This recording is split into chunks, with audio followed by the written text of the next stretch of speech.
Hello everyone, and welcome to another episode of the Wise Decision Maker Show, where we help you make the wisest and the most profitable decisions. My name is Dr. Gleb Tsipursky. I'm the CEO of Disaster Avoidance Experts, the future of work consultancy that sponsors the Wise Decision Maker Show. And today we'll talk about managing a reshuffled hybrid team after layoffs and the 5 keys to doing so. Now, layoffs suck. We can all acknowledge that. No one likes layoffs, but they happen in hybrid teams, in fully remote teams, and fully in-person teams. I want to talk today about hybrid teams, so teams that spend some time in the office and some time working remotely. Leading this reshuffled hybrid team after layoffs is challenging.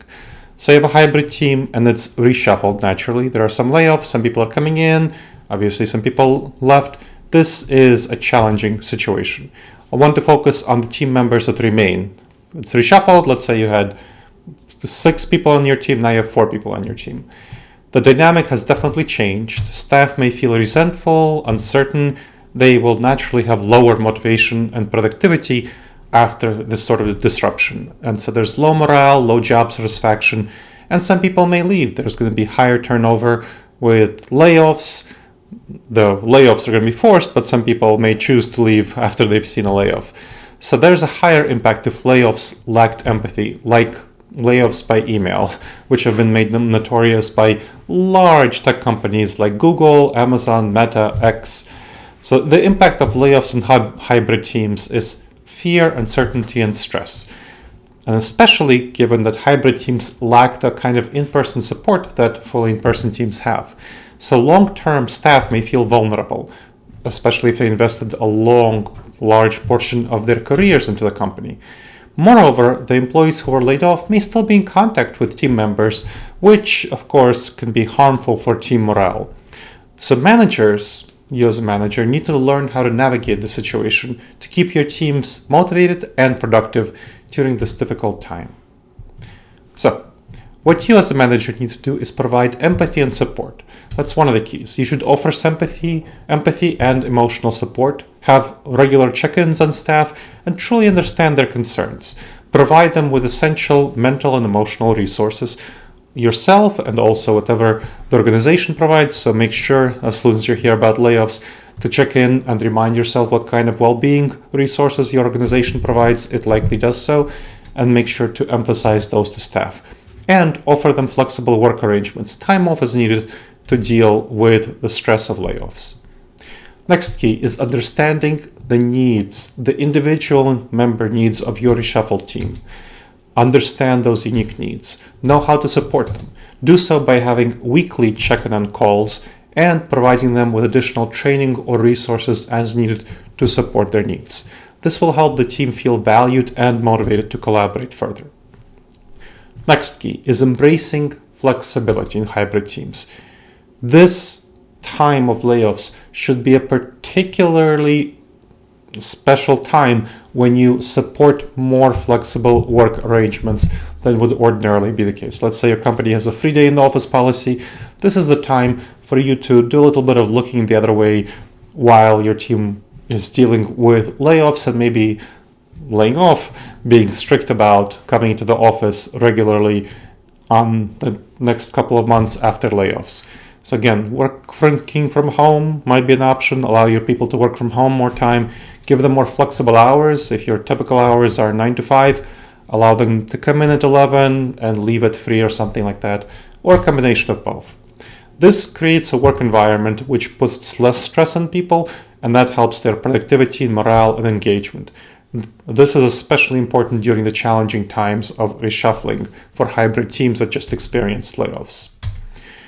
A Gallup survey found that 46% of team members reported high engagement when teams made decisions on flexible work together.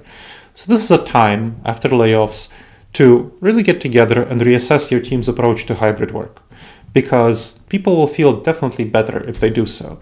They create mutual commitments. 41% were highly engaged with individual decision-making when individual team members made their own decisions. Only 35% felt highly engaged with leadership-led decisions, like the CEO saying 3 days in office, Tuesday, Wednesday, and Thursday. Only 32% felt highly engaged when their supervisor alone, when their manager just dictated days in the office, again, Tuesday, Wednesday, and Thursday, without listening to their team members. So that's a problem. So in the office, teams can assess their needs for collaboration, socializing, and mentoring. That's why they should make the decision together, not simply the supervisor, not the leadership, not individual team members, but together the team should make the decision, especially after layoffs caused them a lot of stress, the team a lot of stress. So this is now a time to address that stress by accommodating being more accommodating in other areas of how you work with the team. The primary purpose, of course, is for the offices to develop the areas of collaboration, socializing, and mentoring, because people, on the average, are much more productive with individual tasks than when they're working from home. The Gallup survey highlights a missed opportunity to boost engagement among hybrid workers, and you really want to consider how much cost is going to be required to make up for the lost engagement if you are the senior leader of a company, and if you are a middle manager, lower level manager, that's also going to be a problem for you, not at the senior level, not the whole company level, but at your team level, that they will be less engaged. So empower teams. It's important to empower teams for effective hybrid work. You can boost satisfaction and productivity by letting teams shape their hybrid work approach. Ideally, you do this all the time, not simply after layoffs, but especially importantly after layoffs. So let your own reshuffled team determine their own schedule, not individually, but come together to make a consensus decision that will foster bonding, create buy-in and engagement on these work arrangements, and promote learning about team members from each other. That provides a really healthy start for team synergy, which might not have been there before. Next, create a reshuffled team communication plan, which outlines methods, frequencies, and responsibilities of communication. That plan should be flexible and structured, combination of flexibility and structure. And again, this should be based on input from team members on communication preferences for both remote work and in-office work. Now, the opportunities and challenges of a hybrid model. The opportunities is that it increases flexibility with remote work. The challenges is this feeling of isolation and lack of connection after layoffs. So use technology to facilitate regular check-ins. Make sure to have video conferencing and virtual team building activities, video conferencing for meetings, virtual team building activities that will help just purely team bonding. And that will help people stay connected, engaged, and motivated. Now, again, another key is trust. So thinking about trust is really important. Open communication is very critical for effectiveness in hybrid teams, especially after layoffs. It can be done through regular team meetings and feedback sessions. That includes if you don't know what's going to happen with other layoffs, you need to be transparent about that. You might not be the senior leader of a company, you might not know what happens, but if you are transparent about what you know and what you don't know, people will trust you more. And have a communication culture. Default to communicating more rather than less. That helps identify and resolve issues in teams early onward. And that helps cultivate trust, which fosters engagement, productivity, and retention. So how do you nurture trust? You want to understand that trust building is difficult with less in-person interactions, and that's why it can be more challenging to build trust in hybrid teams. And of course, our layoffs destroy trust in hybrid, in-person, and fully remote teams. So cultivate trust for encouraging team building activities like in-person lunch breaks, and foster psychological safety by assuring workers they won't be punished for mistakes, which is especially important after layoffs. And they're safe to share their thoughts, feel valued, and they will feel valued and heard, and you will hear them and value them.